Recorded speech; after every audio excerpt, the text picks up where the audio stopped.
Hi there, I'm Coach Kenneth. And I'm Coach Victoria. And in this video, we're going to be talking to you about how to make your ex regret dumping you. We all want a second chance in breakups. Before we begin, I did want to say that Craig and I are available for coaching sessions. So if you would like to talk about your situation one-on-one with one of us, you can do so by heading to the website and booking from there. Yep, we'll be happy to help you because breakups are very confusing. Well, one of the things that's not confusing is that just about everybody that's going through a breakup wants their ex to regret the decision.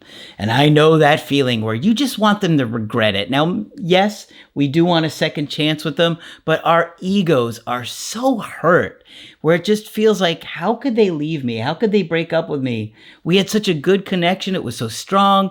Maybe you were married. Maybe you were going to get married. And then all of a sudden this person is like, I'm ending this. And it's just this overwhelming feeling of powerlessness and hurt and sadness, and you just don't know what to do, but you want to try and have a strategy, right? Because in the beginning, you're going to do a lot of those things that come natural, instinctually, that actually wind up pushing your partner away. Oh, yeah. So if you want to make your ex regret the decision, then you have to really do specific behaviors that we have seen time and time again work. Right. So we're going to talk about this because we know what it feels like when you get dumped. Oh, it hurts your self-esteem. And sometimes your partner is somebody who knows you better than you know yourself. Like Craig said, if you were married for a decade longer, this person knows you so well. And it's probably somebody that you spend a lot of your time with or a lot of your time talking to. Yeah. So for that person to leave, it wounds us to our core. And especially if you grew up in a home that was dysfunctional, where you did have a lot of attachment wounds within that, it can hurt all the more. It can impact us on that deep level of what is my worth? What is my worth to my partner? What is my worth in this world? And that can be very difficult. Yeah, those emotions just get so overwhelming. Right. And we may not have had an example of how to deal with that, how to deal with rejection, how to deal with when somebody leaves. Or we might have been modeled really bad ways to deal with it, very poor ways to deal with it, that we might reenact with our partner. So like Craig was saying, instinctually, some of our second nature behaviors might be really harmful to us, might be very harmful to our ex and to the relationship that we're trying to repair. And this is why we are sharing this video with you, because if you are interested in repairing a relationship with your ex, it's important to know this. This is a critical time in showing your partner, hey, I can handle big emotions. Hey, I can handle this separation and I'm willing to work it out even still. That hurt really hits us so hard. A lot of times people want to lash out, get revenge, stuff like that. Or have the other person feel what you feel. You feel hurt, and sometimes you see your partner and they're just trolling along, having the happiest day ever, and you can't wrap your mind around it. You want them to feel the grief and the anger and the hurt that you feel, and sometimes that causes you to create situations in which they would feel that way, calling them names, trying to sabotage them in different ways, airing out your dirty laundry to all of their friends and everyone Social around. media. Yeah. It's hard when you see them happy on social media. They post these little snippets where they look so happy without you, and it just really digs at you. Right. In those situations, that's not going to cause regret in them. That's going to do the exact opposite. That's going to confirm to them why they decided to break up with you. Oh, see how this person is acting after the breakup. They couldn't handle it, and this is why I decided to end the relationship. They might even think to themselves, I'm glad that I ended the relationship so that I didn't have to deal with this behavior later down the line. Yep. So everything you do after a breakup is very important, because you don't want to be the reason that confirms to your ex why they broke up with you. You want to create that doubt in them of, could this relationship work? Could there be a second chance here? And could we actually have a healthy and secure connection? Yeah. But when you're going through it, that overwhelming feeling of, how do I make them regret it? How am I going to make them regret this? Sometimes we're just petty about it. We just want to be petty. And that's understandable. But you got to come back and be a little bit realistic and healthy in your approach. I know sometimes when we're hurting, we want to hurt them. But you got to do specific things if you're going to turn a situation around and make somebody rethink it or reevaluate or reconsider it. So if you want your ex to regret the decision, they have to have a consequence.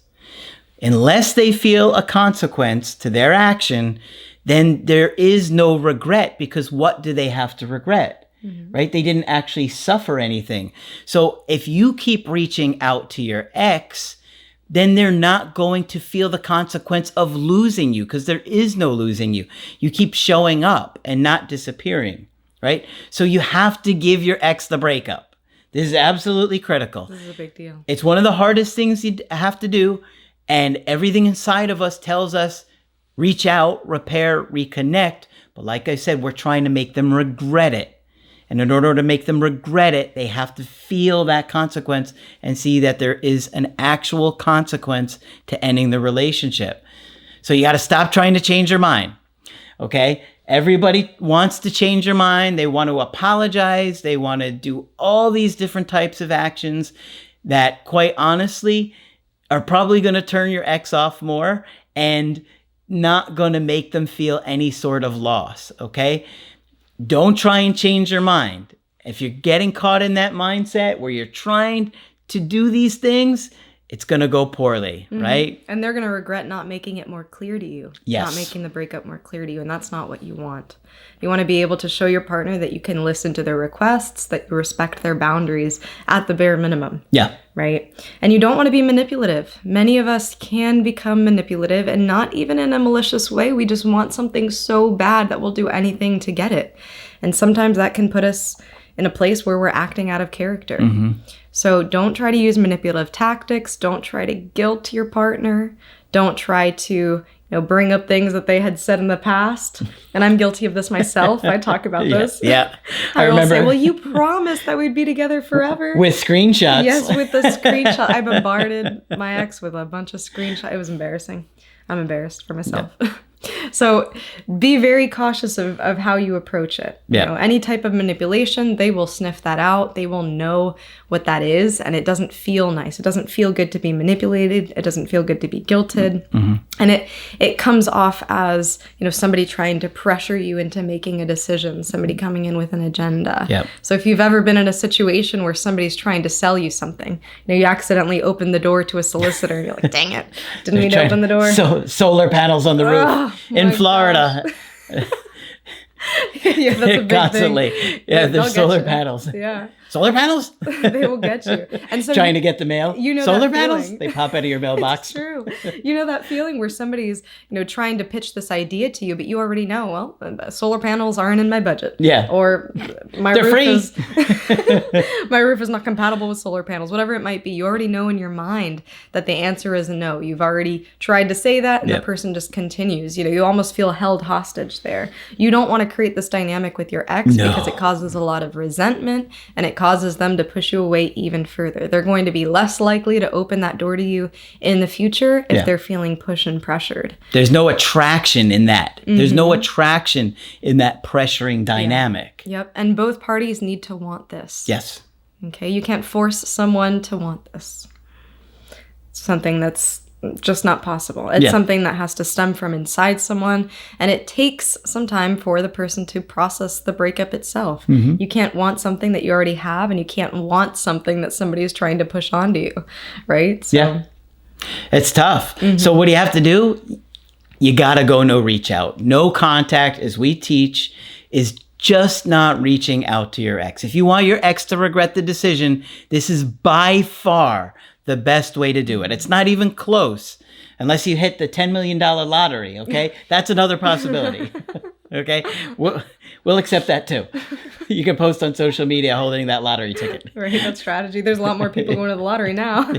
But you got to stop reaching out, okay? If in order for them to regret it, you got to do that, because one way you could look at it is that people display their value through their behaviors. Now, I'm not saying one person is more valuable than another, but a lot of times we act that way when we're disrespecting ourselves and chasing somebody who doesn't want to be with us. It comes across like you're insecure. it comes across like you can't take no, that you don't respect yourself and love yourself enough to walk away, or that you're not strong enough to walk away. So, you may do things that try and guilt them in that moment, and that's only going to make them feel bad for you. You don't want them to feel guilty or pity or sorry for hurting you, because that's not attractive, right? And we want attraction back, right? And so in order to reattract, you have to show confidence, okay? If you put them on a pedestal, then you're beneath them, right? If you put them above you, then you're beneath them. And it's like you're acting as if you have less value, okay? You don't have less value, but you're presenting yourself that way to them. It's very important to understand that. And in a way, it's like saying that you value them more than you value yourself. Okay? And we want them to value you. And in order to do that, they have to get anxious about losing you. Okay? That you are going to move on and they are going to miss out on you. You also have to think about your motivation. I know many of you are motivated by proving them wrong. Many of you are motivated just by them saying, okay, let's try this again, and that's it. Yeah. Now, we want, of course, ideally for your motivation to stem from inside of you, for you to want better for yourself, for you to want that confidence that Craig is talking about, not just to show off to your ex or to get them back, but so that you can have a more secure view of yourself, so that you can walk around, whether it's with your ex, whether it's family, with friends, with that inside of you. Now, that's ultimately our goal. The real motivation here, it really is comparing yourself to your past self in that relationship. We can't just imagine this magical new relationship with your ex that has no issues, that just happens at the snap of a finger without any effort or work. I sent a clean slate message. That doesn't work. You can't just hit delete to our issues. I wish we could. But I've been trying to find that button. I still couldn't find it yet. I found some other buttons, but not that one. And so we really have to look back at our past behaviors, because that's really where we can find those areas of growth. And that takes a lot of self-reflection. Yeah. That takes a lot of long, hard looks in the mirror. Sometimes it's unpleasant. Sometimes it's really even hard to tell ourselves that there were mistakes that we've made. Even after the breakup, we're talking about manipulation, we're talking about pressuring an ex. Yeah. You might not be aware that you've done these things until maybe even the time you're watching this video. Yeah. So what we try to encourage here is for you to look back with non-judgment. This is not to shame you. This is not to put you down, to say, oh, you've made this terrible mistake, it's over for you, but rather to say, okay, how can we improve from here? How can we take what might have been a really good relationship, and how can we make that even better? Yeah. How can we look at how the relationship dissolved and say, okay, let's work on these issues within ourselves, regardless of the outcome of the relationship.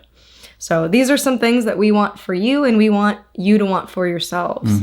Think about what were some of the complaints of the relationship. And this one's tricky because a lot of times partners will be so subtle. Well, we never argued. We never fought. There was nothing to complain about. Really, really look back at the little comments that your partner had made, at facial expressions, if you can remember. Maybe they made a face when you had suggested something, or when there was a situation. You have to look back and think, was there something that I missed? And this is also something that we will do with you during calls too, just to help with that self-reflection and help facilitate that as much as we can. Yeah, and along with that, you want to consider, are there patterns? Like, in other words, like, if your ex told you you were selfish, have other people told you you were selfish? Or is this particular person saying it? Because just because they say it doesn't mean it's accurate. So that's why you kind of want to consider, have other sources, other partners may have had that same complaint. Okay. And if there's patterns there, then it's going to be like, oh, okay, I am doing this thing. It's not just one person saying it at the time of the breakup where it's not true. Right. And you also have to think about attachment style too. If you're more anxious, were you creating this pressure in the relationship the entire time? Maybe you were more avoidant. Maybe you happened to be more neglectful in your relationship. And so being aware of these things will actually cause changes inside of you that your ex will sense. And that is what causes the regret, is they begin to second guess. Maybe you weren't the person that I thought you were, in a positive way. Yeah. Maybe I had assumed that you would always be this way, but I'm seeing that change is possible for you. That's a big point. That is a really big point. Right. So you don't want to change yourself for them necessarily. You know, if they are one motivating factor to get you into personal growth, we love that for you. That's all what this channel is about. You know, we talk about breakups, we sneak some mental health into there, we sneak a lot of personal growth into there, Yep. and that's really our goal. So while you don't want to just change entirely who you are, personality traits and all of these things for your partner, we want you to improve. This is why we always say that cheesy line of become a better version of yourself, become the best version of yourself, because we think that there's parallel universes out there where, you know, you're able to hone in on all the resources that you have available to you. I mean, the YouTube, we talk about thousands of videos that we have talking about personal growth and mental health that you can use to become a more stable partner for your ex. So thinking long term, this is what will really cause that sense of regret in them. They will see you flourish in these emotional ways, and oftentimes it spills into other areas of your life and other areas of your wellness, into your physical health, into your spiritual health, into your intellectual health. And so this is our desire for you. I know it's very lofty, but this is what we want. But you really do want to make healing your attachment issues a priority, okay? And this is absolutely huge because your ex is not going to regret breaking up with you if they still see that you're doing the same insecure behaviors that caused them to leave in the first place. It's just going to confirm their decision. So a big factor to that, maybe one of the biggest, if not the biggest, is emotional self-control. Yes. You are going to be tested, okay? You are going to be tested many times, many days while you're in no contact, and you're going to be tested when your ex gets in front of you. This is really important to understand, okay? Sometimes no contact is easy. And sometimes you're struggling. In the days that you're really struggling, that's when you really have to have the discipline to say, no, I'm not going to reach out. I don't want to turn them off. I don't want to mess things up. You have to be disciplined. And any time that you spend with your ex, whether it's a phone call, a few text messages, you're going out for the first time, you have to have emotional self-control. The people that do are far more likely going to turn it around than the people who get anxious and start to vomit those feelings up or spiral out of control, get hurt, angry, all those things. Yeah. And thinking about that, you know, one of the big tips that we want to give you here is to not express your anger to them, or be very careful about how you process your anger through the breakup. Because all too many times we see that you have all of these emotions built up, and maybe even the motive of you clicking on this video, I want them to regret it. Maybe there's some frustration and bitterness behind that as well. So really process that, because your anger, no amount of you expressing your anger is going to cause them to regret it. It really makes them scared. It really makes them feel unsafe. And that's not what you're trying to create when you're trying to reattract an ex. Yeah. A lot of times an ex is going to have to reach out for logistical things, maybe items, returning items. It may be bills. It may be selling a house. It may be something regarding pets. Be mature, be polite, and present yourself as easygoing or happy. It's very important. Yep. And like Craig was saying, you will be tested. You might see them on social media with someone else. You might see them in a different relationship. It's very important to manage your reactions, because I can't guarantee you, but I can almost guarantee you how you feel when you're feeling triggered in the moment, when you're, exposed to something that kind of shocks your system. It's going to be very different from how you feel even a week later from that. Sometimes by the end of the day, you feel differently. Yeah, sure. So you don't want to react in such a way based off of some temporary emotion that you will later regret. So just keep that in mind. You also want to have a positive outlook on your own future. Right? So when we think about the people that we're attracted to, even on a physiological level, we want secure partners that we could, eventually have to mate with and eventually have healthy offspring with. This is in this, ideal sense. The biological component, sure. It's a big part of it. Right? So when we see a partner that's maybe depressed, that maybe doesn't have as much energy, that we see as unhealthy, then that's going to also affect our attraction on a physiological level. Yeah. You also don't want to let emotions like sadness overtake you or be at the forefront when you are interacting with your ex. Oh, yeah. And we talked about anger just now. Also think about sadness, because sometimes we can be in such a depressed state that we also want our ex to feel that way too. And we're surprised that they're not sad. So we try to almost drag them down for them to understand how we feel. And that does not produce a lot of attractiveness in them, nor is it at this point, their responsibility.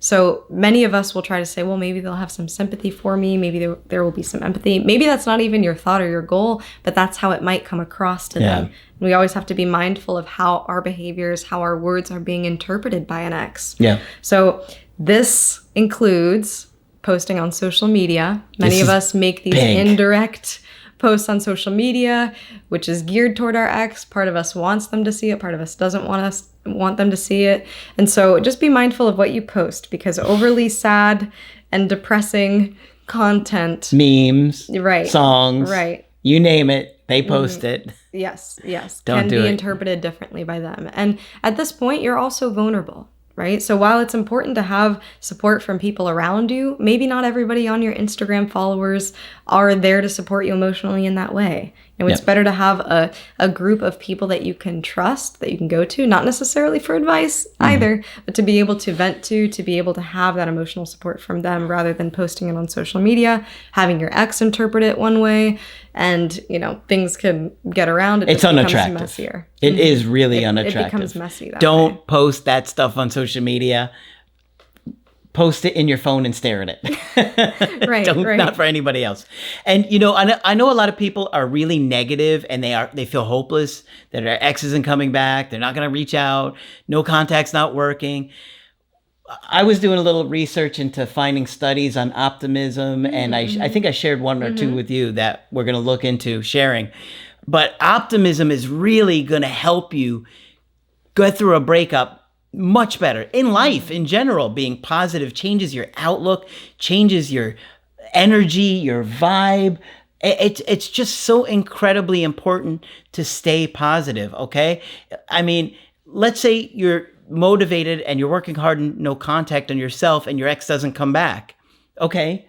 You still can use those skills for the rest of your life.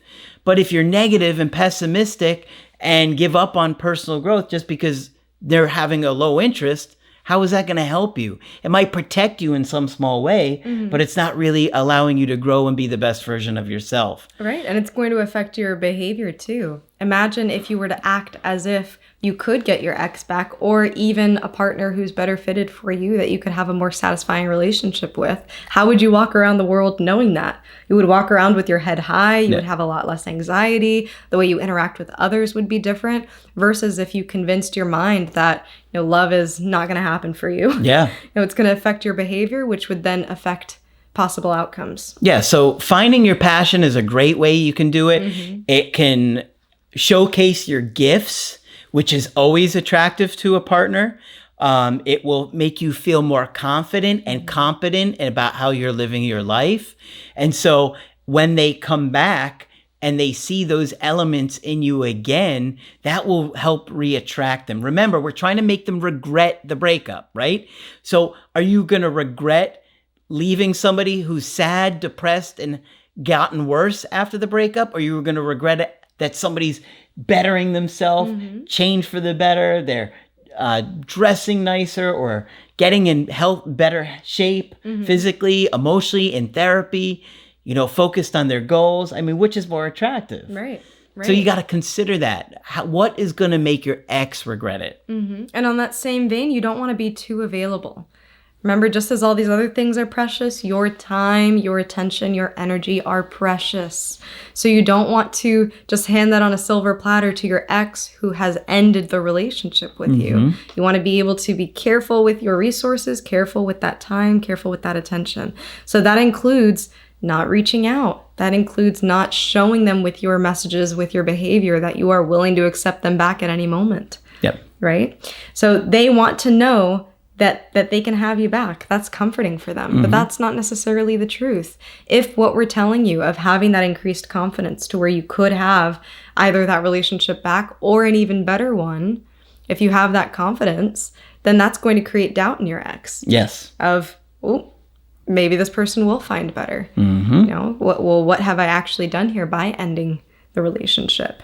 If you chase them, then that creates that feeling of safety and security for them, Yep. which sounds really nice, but in this moment of the breakup is not necessarily what we want if we're trying to repair it. Yeah, then you just become like a safety net for them. Right, And right. We don't want to be a plan B. We No. don't want to be a backup for anyone. No. We want people to be intentional about us. We want people to have that desire for us as we do for them. So we have to create some space in order for that to stir up inside of them. Yeah. So anytime you start to get anxious and you're panicking, catastrophizing, making things worse for yourself, remind yourself, no reaching out.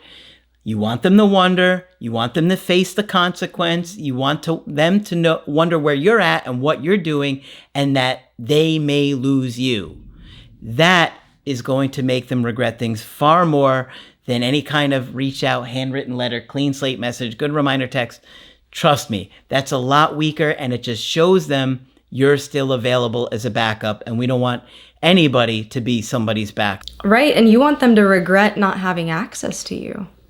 You want them to regret that decision of cutting you off and not being able to know about your life or be involved. Yep. And so that means that's part of the consequence. Going Yep. full circle from our discussion in the beginning. That's why I said behavior is very important. Okay, so hopefully this one's been helpful to you. Of course, if you want to get our help personally, you can do that on my website, askcraig.net. I do email coaching and I do Skype. Victoria is also available for Skype coaching. I'm here whenever I can help. Just click on her name on the top of the website to schedule with her. But that's it for this video. I'm Coach Craig Kenneth, And I'm Coach Victoria. and we will talk with you soon.